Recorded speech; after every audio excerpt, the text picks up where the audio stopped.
Imagine the final notes of a lifelong symphony fading into silence. On January 10th, 2026, in a quiet room surrounded by the people who meant the world to him, his devoted wife Natasha, daughters Shala Monet and Chloe Kailia, Bob Weir, the rhythmic heartbeat of the Grateful Dead, took his last breath at 78. After bravely conquering cancer diagnosed just the summer before, he succumbed to underlying lung issues, slipping away peacefully. His family shared the heartbreaking news on Instagram. He transitioned peacefully, surrounded by loved ones, after courageously beating cancer as only Bobby could. Though no exact last words were publicly revealed, those close to him whispered of his final moments filled with gratitude, perhaps echoing his timeless philosophy. The music never stopped. It just found a new jam.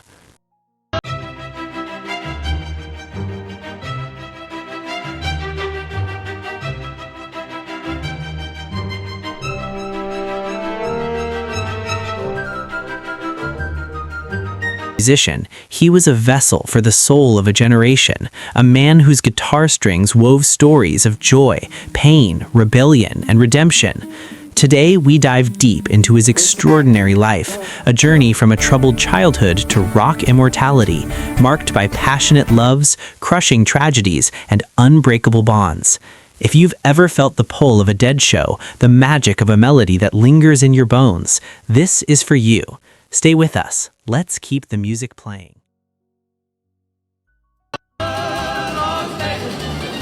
Bob Weir's voice was timeless, a gravelly whisper that could roar into ecstasy, carrying the weight of hippie dreams and the scars of real life.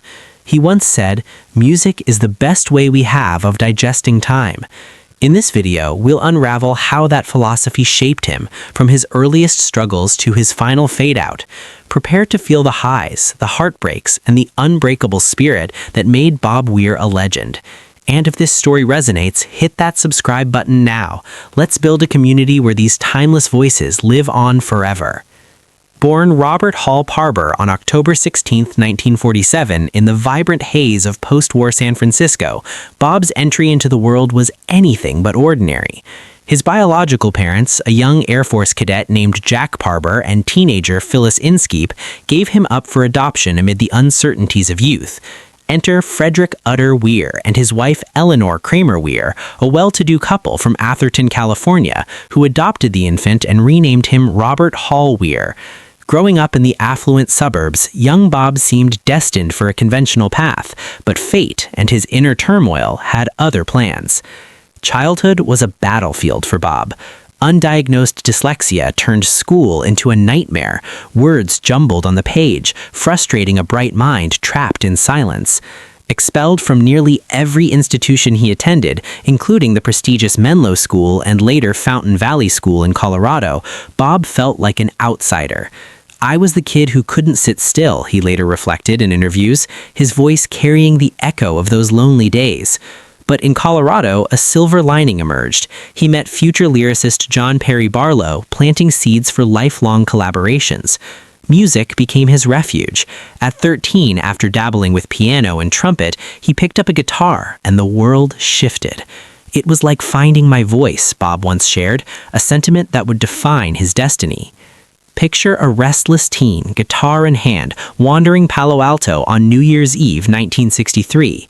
At 16, Bob heard banjo notes drifting from a music store and followed them to Jerry Garcia, a fateful meeting that birthed magic. If this spark of destiny moves you, like and share this video. Let's spread the story of how one chance encounter changed rock history.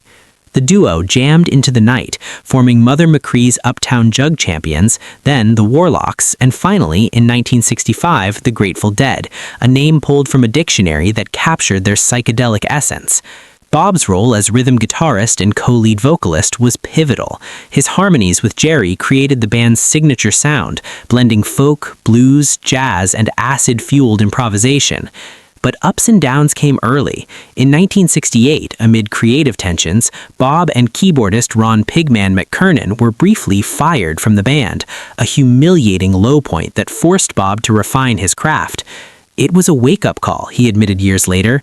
Reinvented, he drew from jazz giants like Mike Tyner and John Coltrane, adding slide guitar in the 70s for a raw edge. The Dead's rise was meteoric. Acid tests with Ken Kesey, Haight-Ashbury's Flower Power Epicenter, and albums like Anthem of the Sun, 1968, that defined psychedelic rock. But tragedy shadowed the highs. In 1967, Bob and Pigman were arrested for marijuana possession during a raid on the band's Ashbury Street home, a brush with the law that highlighted the counterculture's perils. Pigman's death in 1973 from liver failure hit hard. Bob lost a brother in arms, fueling songs laced with melancholy. Love affairs added layers to Bob's emotional tapestry. In 1969, he met Frankie Hart, born Francis Azara, a fiery go-go dancer and Apple Records marketer in a New York radio station.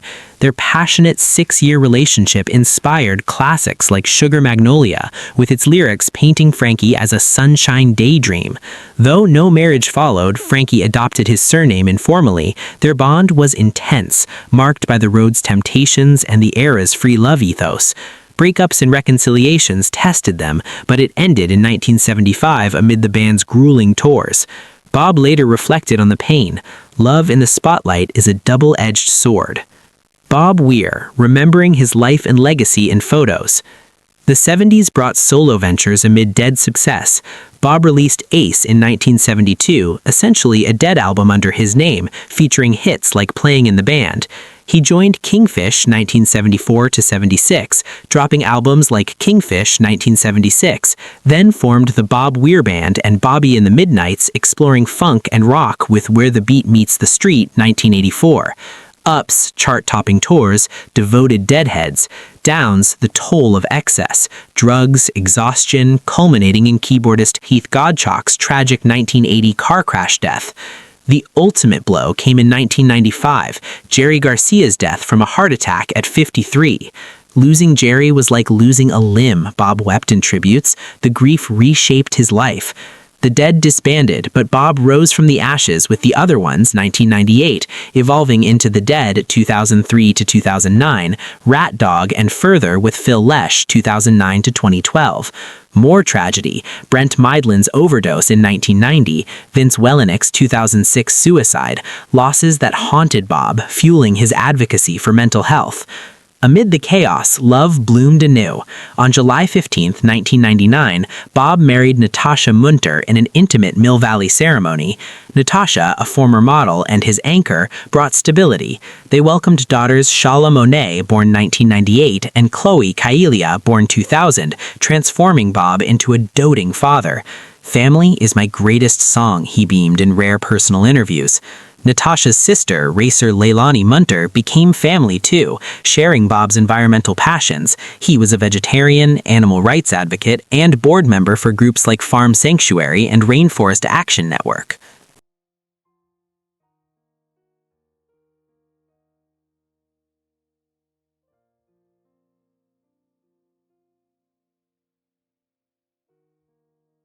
The 2000s and 2010s were Renaissance years. Dead and Company formed in 2015 with John Mayer, touring until 2023, including a 2024 Las Vegas Sphere residency. Wolf Bros in 2018 brought intimate jams, even symphony collaborations, 2022 through 25.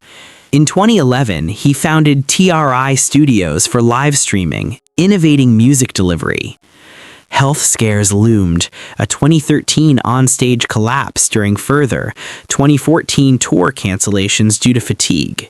Yet Bob persevered, earning honors like the 2016 Les Paul Spirit Award and 2024 Kennedy Center honors.